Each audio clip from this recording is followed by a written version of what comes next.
everyone, and welcome back to some more Pokemon Scarlet. The last time, we made our way into Artisan City and got our newest gym badge from the grass-type leader Brassius. We also learned that there was a man over there who was in the Elite Four that is also one of our teachers here at the Academy. And I think that makes for a nice episode to take a step back from the adventuring and go back over to school and take some lessons. Now, like I said before, there's nothing really all that much you can gain from these lessons, but there are some pretty interesting characters all around, and I plan to show a couple of them off right here. I won't be attending all the classes for all the different subjects, but doing one for every one of them seems like it might be fun to do. We can talk over to the nice lady here and ask for any one of these classes, and we're going to do one of each. After that, I'll just take them all on my own and get the mini rewards you get from that. And then we'll see where we go next. We'll start off with Biology with Mr. Jacques. Alright, class will begin soon. Let's not be tardy. Hello, my name is Jacques, and I'll be your Pokemon Biology teacher. In my class, we'll learn all about the various quirks of our beloved Pokemon together. I hope you all come to love even more from the things you learn here. Today's class, I'll teach you a great way to get to know more Pokemon in more depth. If you like to become better friends with your Pokemon, you can let them come out of their Pokeball and walk along with you. It sounds great, huh? You can use the ZR button to throw a Pokeball out and let out the Pokemon inside. Nothing cuter than watching your Pokemon run around underfoot if you ask me. Once you let your Pokemon out, try speaking to them. They're sure to respond in some way. It's a great way to get to know them better. However, letting your Pokemon out of its ball isn't such a great idea at some locations. Can anyone tell me where it's that you shouldn't have your Pokemon walk around with you? I'd say inside. That's right, great job, Friendly! I see you did your homework. The correct answer is that we should not walk with our Pokemon indoors. How about that? Some Pokemon might damage walls, desks, and other things walking around inside buildings, so it's not allowed regardless of the species. Therefore, please only let your Pokemon out of their Pokeballs while outdoors, okay everyone? I think I see them out and about in classrooms from time to time, but still. Anyway, you may become even closer friends with your Pokemon pals by walking together. Oh, I almost forget. Keep in mind that you can only walk together with your lead Pokemon. Remember to use the ZR button to throw a ball and let out the Pokemon inside. You'll also want to remember that throwing a ball at a wild Pokemon will start a battle. Looks like that's all the time we have for today. See you all next class. Alright, that's some pretty good information on getting to hang out with your own Pokemon. Like I said, there's no, life revelation big stuffs out there, but it's still fun to do. The next class will be Math with Miss Time.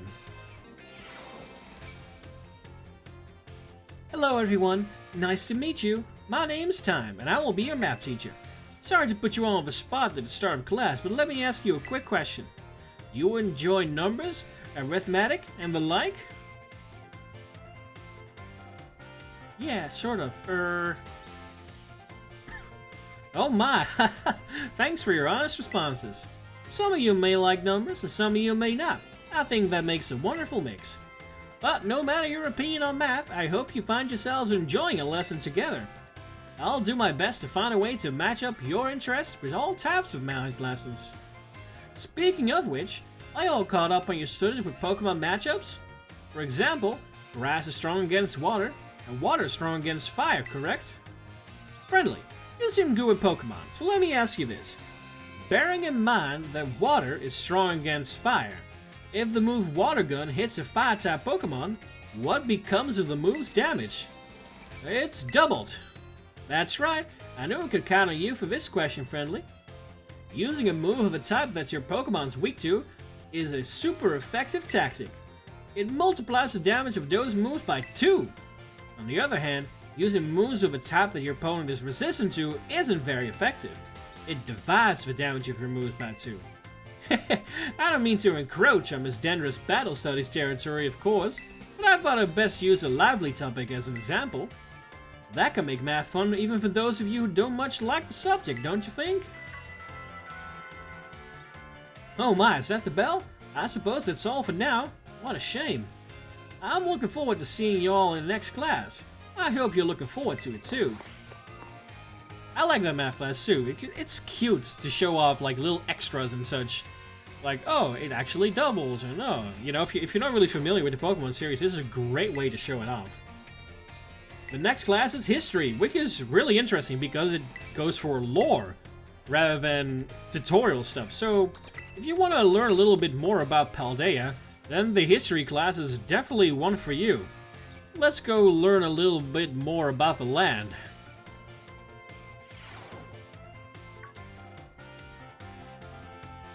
Oh, I see we have some new students here with us today. I love her design, she is so cool. My name is Ryford, and I'll be the one to impart the knowledge of the past to your little minds. History is a wonderful thing, truly splendid. The lives of our ancestors throughout history forged a path to the present in which we live. Today you shall learn about the most mysterious location in all of Paldea, the Great Crater. As you all are aware, the massive crater known as the Great Crater of Paldea exists in the heart of our region. The area inside this crater is called Area Zero, and research of its geological strata and material composition has shown that the crater is in fact over 1 million years old. It was long believed that a certain something rested at the bottom of this mysterious crater. Aha! Perfect timing to make eye contact, young friendly. Answer me this. What exactly was believed to rest in the depths of the Great Crater inside Area Zero? I think it was a treasure, as someone said. That is correct. You're a surprisingly clever one, aren't you? I see you did your homework prior to coming to my class. That's right. Some believe that the treasure more valuable than anything else in the world rested in the depths of the Great Crater. So much for dreams of treasure hunting, though, as a lab has been built in those very same depths.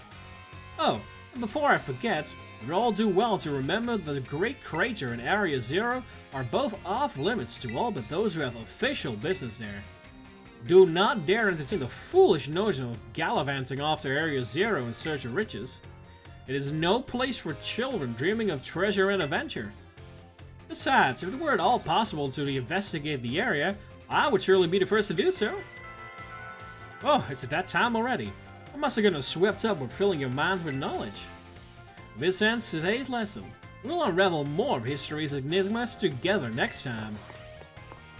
Oh man, there's so much mystery surrounding that Great Crater. I'm sure we'll get to it eventually, though. Alright, there's a few more classes we can take right here. Languages, Battle Studies, Art, and Home Economics. Let's go for languages to begin with Mr. Salvatore. My dear students, are you all ready? How are you all today? Feeling good, I hope?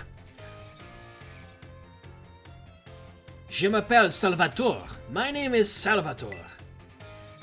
Merci beaucoup. That is, thank you very much for your attention here in my class. I am so heureux, or happy for this chance to re-experience my younger days with you all. Do you know what Salvatore means? It means savior. So just imagine I'm here to save you from a spooky new languages. Funny, no? That's right. My classes will teach you about various languages from different regions. You may say good morning or hello as a greeting, but people from elsewhere may say bonjour or salut. I've heard there's even a popular streamer out there who smashes several languages together and says hello, hello, hola, ciao and bonjour. There are so many regions out here in the world, and each can have their own unique languages. Gracias, merci, GG, arigato, danke. These all have the same meaning. Can you guess what it is? It means thank you. Whoa, friendly was it? Brava! That is correct, and speaking up is important in language learning too. Gracias, merci, GG. These words all mean thank you. I guess some of you probably knew at least one of those. Despite meaning the same thing, their lengths and sounds are all different. Isn't that interesting? And now, apropos of nothing, let me give you all one of my wise words of advice. When you travel abroad, you should try to speak the local language as much as you can, even if you can't speak it very well. I'm sure your willingness to try will make the people you meet très heureux, very happy. Honestly, from my experience, just being able to say hello, delicious, and thank you in the local language will get you pretty far. For everything else, just pretend you're Mr. Mime and gesture away. Oh, there's that pesky bell. I guess that's all the time we have for today. Well, adios, matane, à la prochaine. See you later, everyone.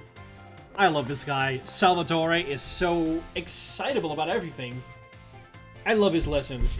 If you want to see more of his characters, do let me know down in the comments below. I would be more than happy to revisit some of the classes and just have fun with all these characters. We also have Battle Studies with Miss Dendra. We heard about her before from our math teacher, so let's go. Us! Say hello to your battle instructor, the one, the only, the hot-blooded Dendra. Us is a karate thing, by the way. Look it up. My age? 25. My hobby? Working out. My type? Well, the stronger, muscular fighting types, of course. That's all for my introduction. As for my class, this is where you get to learn all the nitty-gritty of Pokemon battling. We'll start with the basics so that no trainer gets left in the dust. Even if you're new to this stuff, have no fear. Leave it to me and my muscles and you'll be pros in no time. Let's set our fighting spirits ablaze together. Pokemon have all kinds of attacks and moves at their disposal, and each move has certain qualities that you'll want to remember. I'm talking about the power, type, and category of those moves. Higher power means more damage, especially if your opponent's weak to that move's type. Heads up, new kid, question coming your way. There are two categories of an attack that fall under. Know what they are? Light and darkness, physical and special, or moves you love and hate? It's physical and special moves. Awesome, you're just as sharp as I expected, new kid. Looks like you have a handle on the basics. Anyway, attacks or moves are split into two categories, physical and special. Physical moves do more damage the higher the Pokemon's attack stat is. And special moves do more damage the higher the Pokemon's special attack is. On the other side of things, Pokemon getting hit by these moves can take less damage by having a high defense or special defense stat respectively. In conclusion, Pokemon that are good with physical moves should raise their attack stat, and Pokemon that are good with special moves should raise their special attack stat. Trying to raise both of these stats equally would just make it hard for the Pokemon in battle to shine. Make your strong points stronger, I always say. That goes for both people and Pokemon. Oh man, I was just about to suggest we do some hands-on practice to really drive the point home. I guess we're out of time. We'll generally meet for my class here in the schoolyard, even for book learning. Nothing like a little fresh air to make studying more fun, am I right? But class is over for now. Take care, you little rascals. She is so excited too. I'm sure we could do some hands-on training, or my Pokemon are ready for a little action here and there. We still have 2 more classes to go, though. Art. With Mr. Hassel. We met him earlier, so let's go see what his class is all about. Greetings, I am Hassel. I will be teaching this art class. It is a pleasure to meet you all. Now, let me be candid for one moment. I imagine that many of you will forget all that you have learned in this class once you graduate. After all, you don't need even a basic understanding of artwork, much less a refined appreciation of beauty for most exams or jobs. So, is my class a waste of time for you then? I think not. At least, I certainly hope it isn't. Think for a moment, all of you. What is beauty anyway? What makes something beautiful? I'd say shape and color. Interesting. Thank you, friendly. I don't mean to suggest there's a correct answer to my query. The important thing is that you all take the time to think about it. Think about why we might find beauty in a flower blooming on the side of the road, for example. Question why the sky is a different shade of blue than the ocean, or why the leaves change color. Ponder the windmills of Artisan and how they move. Contemplate the chilling bite of the waters of Cascarafa. I'm sure you'll find that every little detail of your lives will seem more vivid, more impactful, if you just take a moment to stop and think. I am certain that if you stop and truly appreciate the little beauties of this world, it will help you pull you through the days where your studies have you exhausted, or when work has you dampened your spirits. Oh, do pardon me for waxing philosophical. You don't need to understand all of that now. To put it simply, it is true that one doesn't need art to survive, but it certainly makes surviving much more enjoyable. It is my hope that this class will add even a little bit of color to your lives. That's all for today.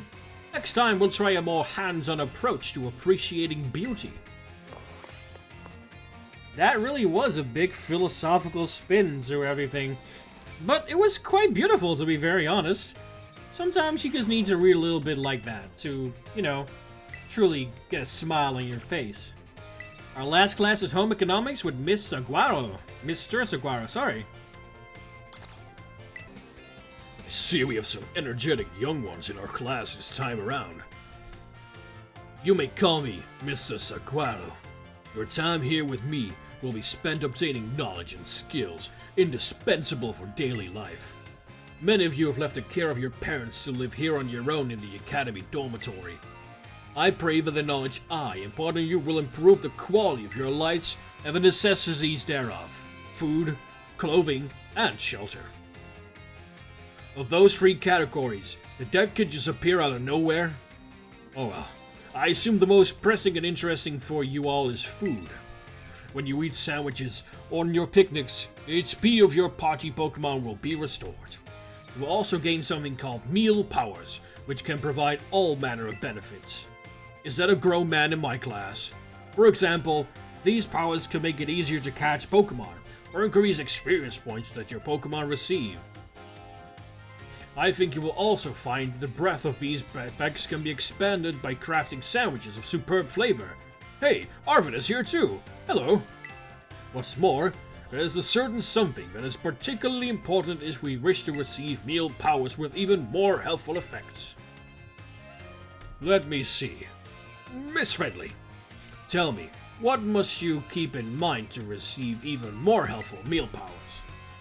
I'd say my choice of fillings and condiments? Perfectly correct, Miss Friendly. Perhaps you are already aware of this fact from having helped your family with cooking at home. Your choice of ingredients, including both fillings and condiments, is an important factor in gaining even more helpful meal powers. For example, using sweet ingredients in your sandwiches may help you gain egg power. Including numerous bitter ingredients, on the other hand, can gain you item drop power.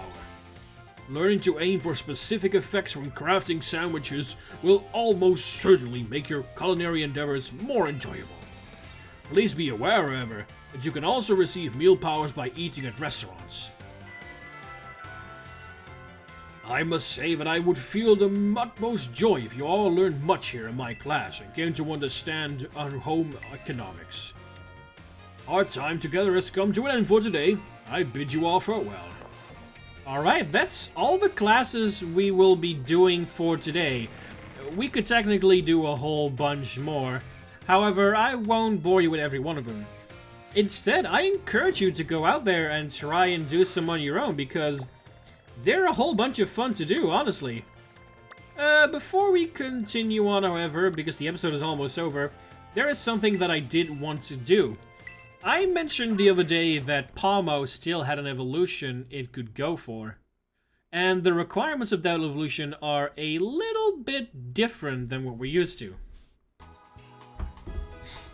The way to evolve Palmo, along with some other Pokemon in the Paldea region, is to simply have them walk alongside you. Mr. Jacques did say we could have Pokemon walking alongside us, and if we just start walking, then Palmo will just start following. From what we know right now, you need to walk at least 1,000 steps together with Palmo in order to evolve it. And while we are walking, how about we fight against these new Pokemon? Look at them!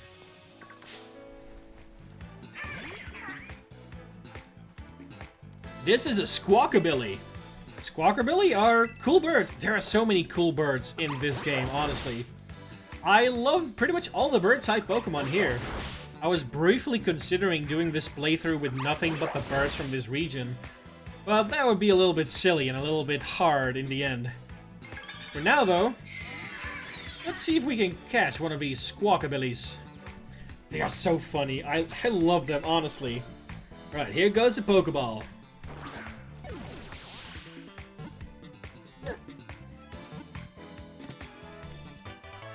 Squawkabilly was caught. Nice.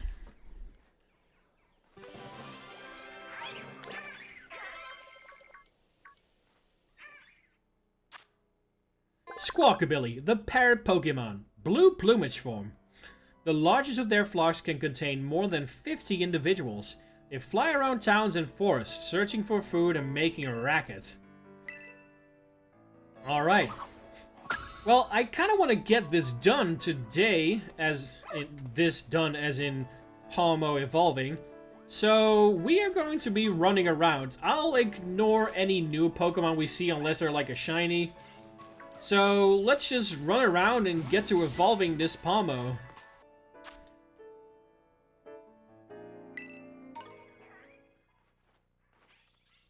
Phew, after walking 1,000 steps and leveling up once, Palmo is evolving. Phew, that took a little while. I took my time to just look at some of the Squawkabilly. But here it is. Palmo has evolved into Palmot, becoming even fuzzier and fluffier in the thing. Palmot, hands-on Pokemon. This Pokemon is normally slow to react, but once it enters battles, it will strike down its enemies with lightning-fast movements. It also became quite a bit heavier, and that's the final evolution for Palmo. Revival Blessing. What was that again?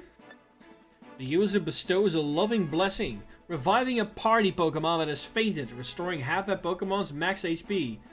That is quite something. It's a unique move enough, definitely, and you can do some pretty cool things with that, but I'm not going to be using Palmot on my team. I just want to make it evolve and get the Pokedex ending. So for now, I think we'll give up on this very unique move. Let's see how big our Palmot now is. It is quite a bit bigger than before. You can definitely see that it gained a couple of pounds, that's for sure. There is still plenty of Pokemon around here to catch, and you might have seen a few as I was running around and catching all the different colors of Squawkabilly right here. There were only 4 colors, blue, white, yellow, and green. And those are going to be the only ones we catch unless we may find like a shiny or something. But for now, I think that's all that's going to be happening.